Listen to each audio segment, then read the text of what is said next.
So we're heading to go see Jenn Crawford from Caryl Baker Visage today for the next episode of Storytellers. This one's going to be different because I really don't know Jenn going into this, so it'll be interesting. If I understand, she's had the business for like 17 years, and we're going to learn a little bit about how franchises operate and kind of a different perspective into business on what she's doing here. Hi Jenn, how are you today? Good, how are you? Good. Thank you very much for taking the time to sit down with me. You're welcome. So, you're the owner of Caryl Baker Visage here in the mall. Yes. Why don't you tell me a little bit about how you got here?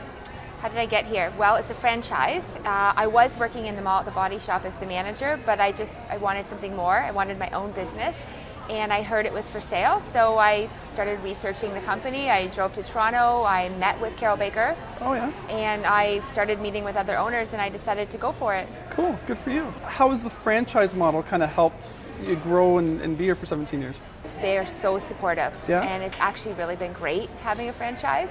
There's pros and cons, of course, but they've really helped me be successful through the years. Yeah. What led you to choose Caryl Baker Visage? Just the opportunity, or was there something that... The opportunity, but passion for skincare and cosmetics. That's definitely my passion. I couldn't just own any business. It had to be something that I was really passionate about and that I loved doing day in and day out. So. Yeah. Did you think growing up that you'd end up owning your own business someday, or running it? No, just kind of went with the flow. Yes. Yeah. So, kind of tell us about Caryl Baker Visage. What sort of products and services and mission do they have? So it's a unique concept. It started 45 years ago, and there's now 33 locations. It's a try before you buy. Okay. And it's a face spa, so everything from the neck up.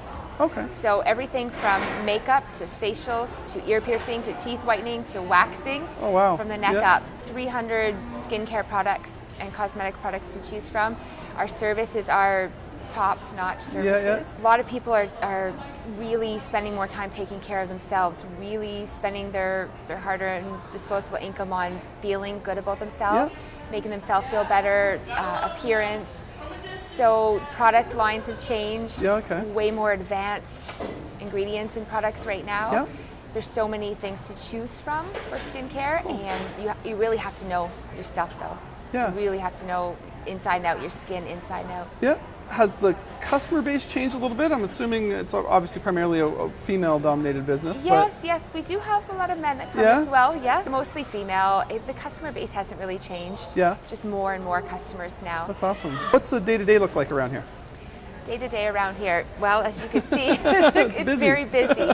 I start by running here before it opens, making sure everything is organized, appointments booked, schedules, everything's ready to go. Then I run to the gym. I do the gym, then I come back to work. And my staff are so incredible at running things. I've had a lot of them for many, many years. I've owned it for 17 years, and I've had some staff for 15 years. Wow. So they have it all under control. Yeah, it's great that you can make time for yourself in the morning too. I know I like starting my day early, but my kind of time is quiet. I don't like to talk to anybody or do anything or deal with anything. Just gonna have some quiet time to get your head straight and kind of get ready for the day. I'm the same way. I have to get up before everybody else in the house for at least an hour and have my time. What motivates you to kind of keep going in this industry? My family, really, my kids. And it's not even just the industry, just being successful and having a business and working hard, good work ethic. So my family. What tricks or tips would you have to kind of stay focused and stay hungry in the industry for being in business that many years? It's hard because you do have your peaks and valleys, ups and downs for sure. So for me personally, like I take a lot of time for myself.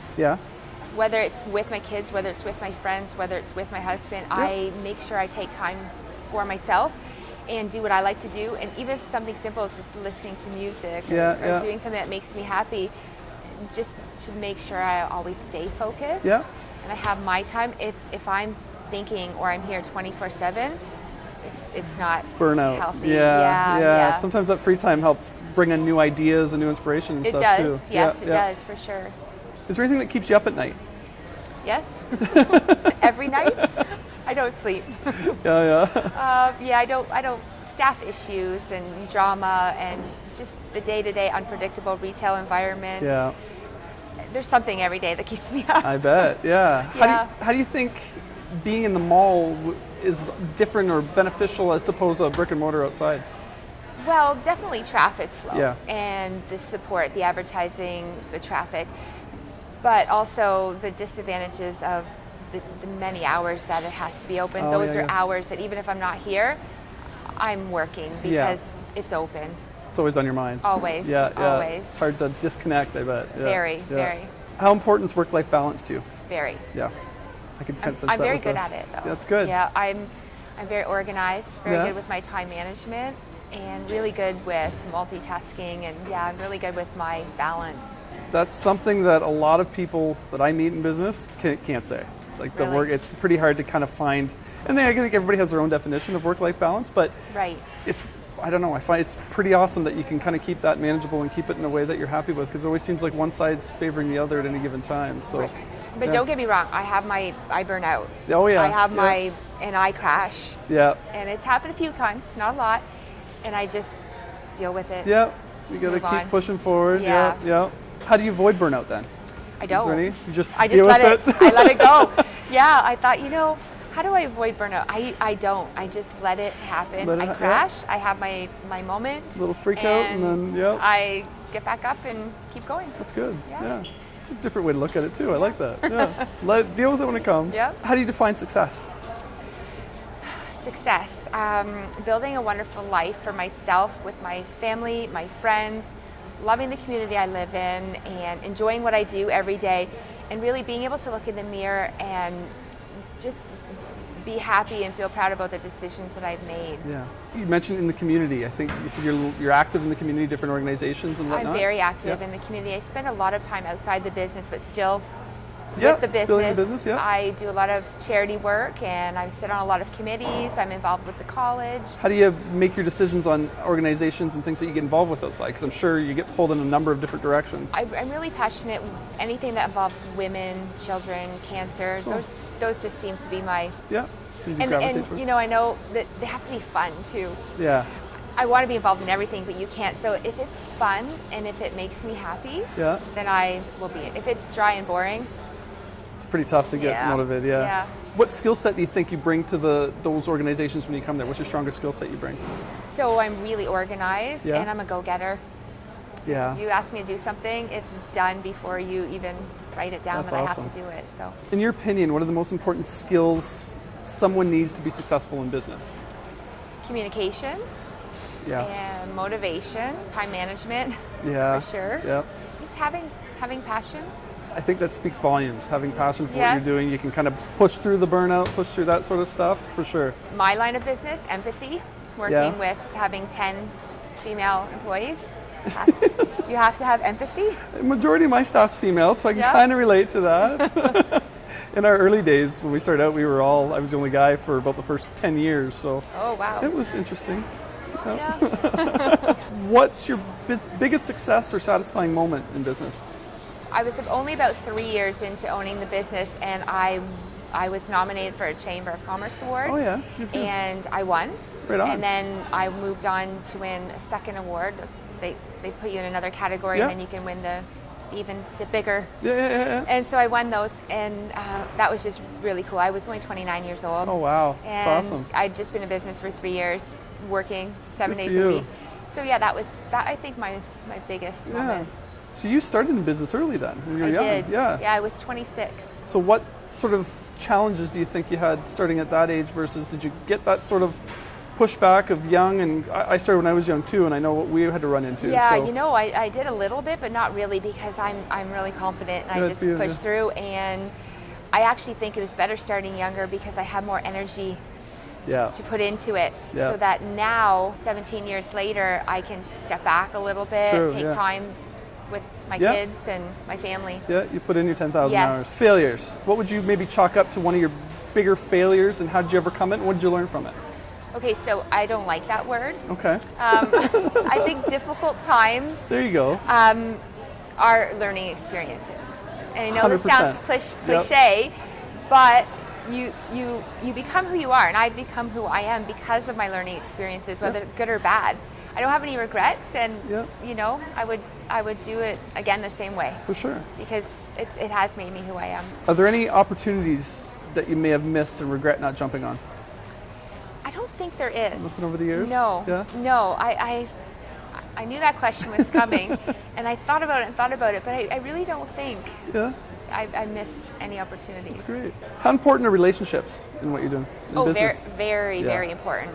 Yes, definitely. I think that's one of the most important things is business relationships with my employees, first and foremost, because if I didn't have them, I wouldn't have my clients, and relationships with clients for sure. I think it's something that's often overlooked in business is customer service and relationships. I just, on the way here, had a conversation with another client about that, and it just seems like the one who cares a little bit more is going to win in terms of business. Oh, I agree.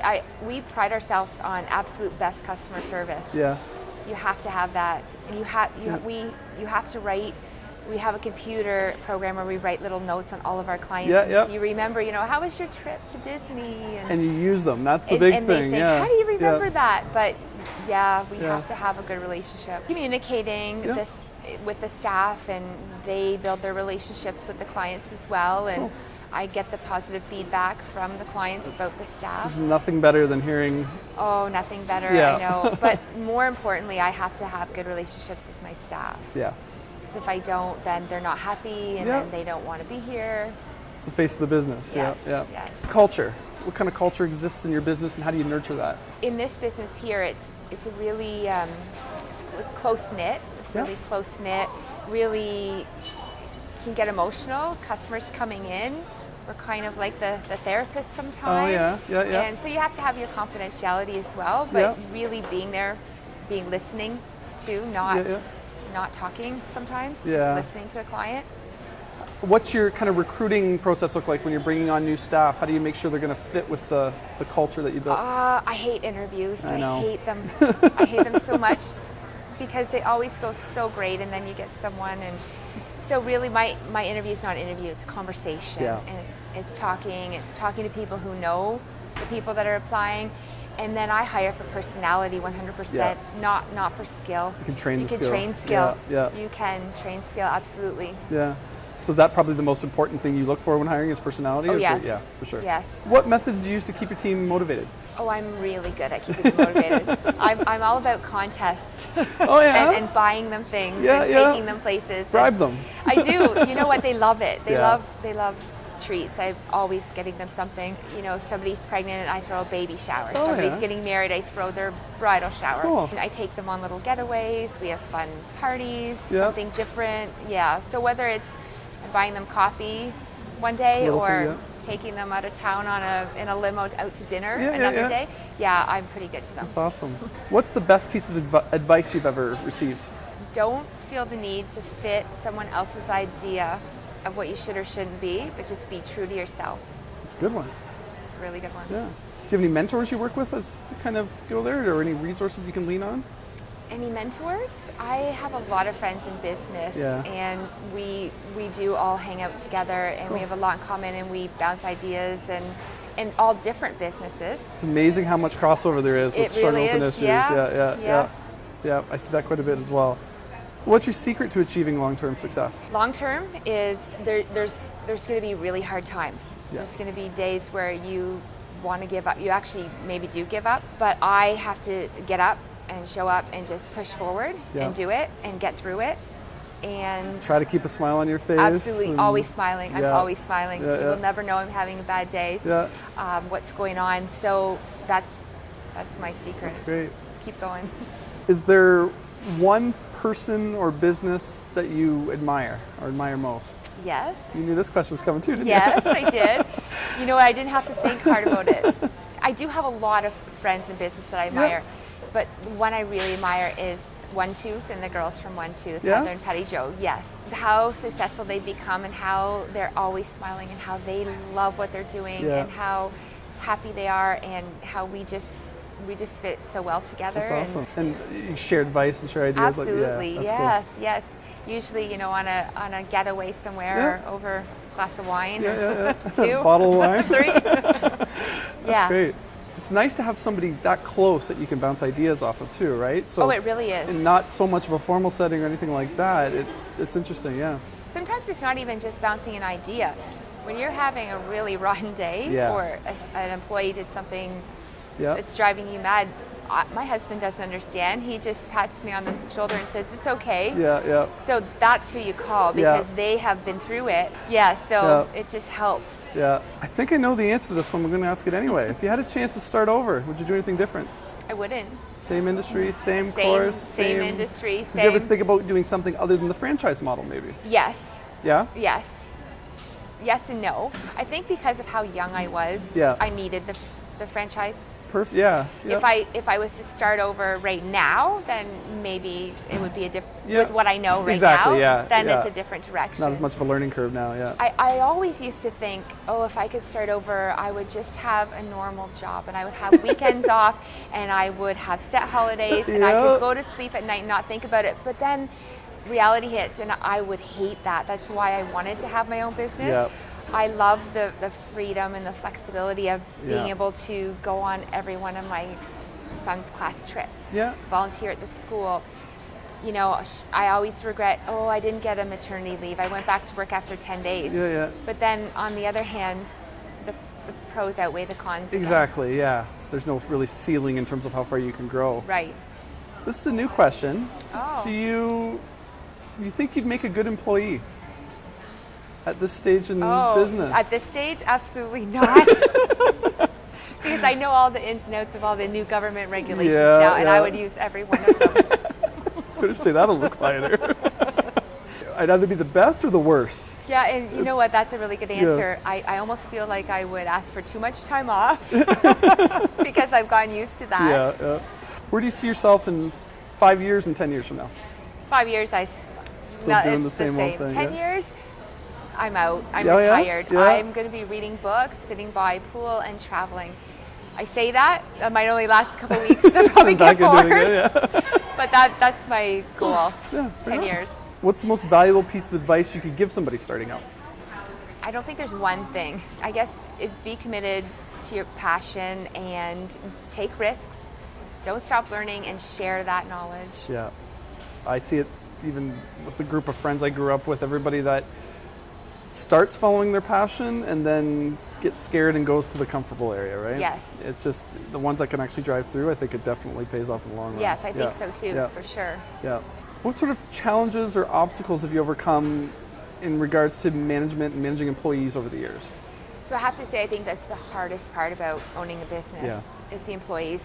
You have so many different dynamics happening, and not everybody is 100% reliable 100% of the time. And when you get a phone call at 7 in the morning and you think you have the day off and you have to come in because someone's sick and there's nothing you can do about it. And I understand it happens, but sometimes, you know, and then employee dynamics within the salon, people that don't get along with each other. I often find too, depending on the generation of employees, sometimes they want, but Speak they on don't. that a little bit. Like, what generation do you see that with? Can I say this? You can say I it. I don't know if it's. It's the younger generation. The younger generation, yeah. Yeah, it definitely is. But they don't want to give, but they want everything. Yeah. It's frustrating, and I'm trying to teach my kids. Yeah. You know, and they see it. They see me when I get a phone call at 7 in the morning or 10 o'clock at night. They see me when I get messages and I'm frustrated, and I tell them the stories and they can't believe it. Yeah. That somebody could have that way of thinking. Mm-hmm. What are your thoughts on how to get ahead of this? Because we're going to see a lot more of it. You know what? It's gotten worse. Yeah. And my thoughts, there's no getting ahead of it.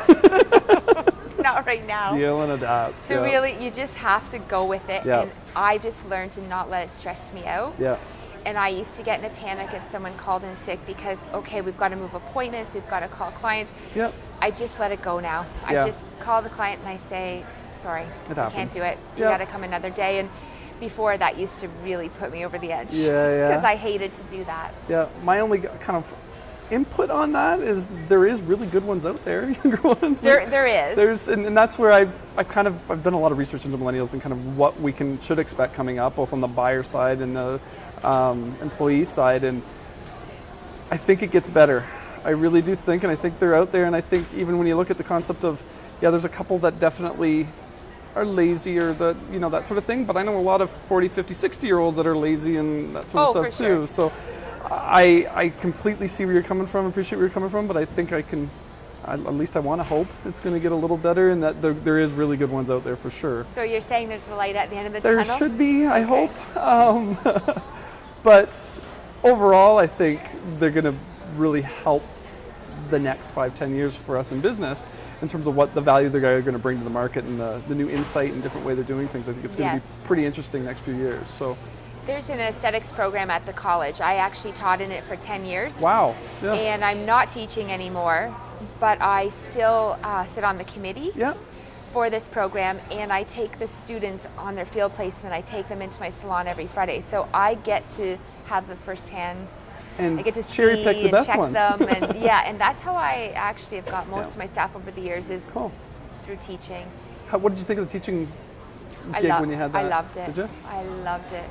I taught at Fanshawe for a year and I hated it. Every did? second of it I wanted to. I want to go back one day. I just got too busy with the kids and the salon, and my husband's a shift worker. Yeah. So I had to give something up. Yeah. But one day, good for you. I'm going back. You found like they were excited, involved, like. But I was excited and That's the involved, thing, yeah. and I brought it. I made it exciting. Yeah. I made it so that they wanted to be there. Yeah. I had perfect attendance in my class. Boring class, like a business class, but I made it so exciting, and I told them real life experiences and everything, and they loved it. That's awesome. A morning person or night hawk? Morning. Me too. How early? 5:30? Yep, that's the best time. But I'm in bed at 8 o'clock. Okay. Yep. I'm not quite that early. Do you prefer to read the news on your device or paper? Paper. Yeah? What's your favorite social media platform? Facebook. Yeah? What's your second? I'm old. I only have Facebook. I think that's the overwhelming I'm just getting into Instagram. I'm just starting to learn. Yeah. Use it for the business though? Like Instagram or Facebook? Well, my great employees do. Country or city living? All of the above? Yeah. A little bit of It's both? the same answer as Tara. A little bit of both. A little bit of both. I have to have my city, but I like to decompress Unwind. Yeah. What's one thing that's on your bucket list? to travel more. Yeah? Any particular place you want to see? Iceland is next. Yeah? Cool. Biggest pet peeve? Chewing gum with your mouth open. I hate that. Favorite food? Spaghetti and meatballs. Dogs or cats? Oh God, neither. Oh. Clean or messy desk? Definitely clean. Clean. Very, very yeah, clean. Good. Right on. Well, thank you very much, Jenn. This has been awesome. Appreciate your time. You're and welcome. wish you all the best. It was fun. Thanks.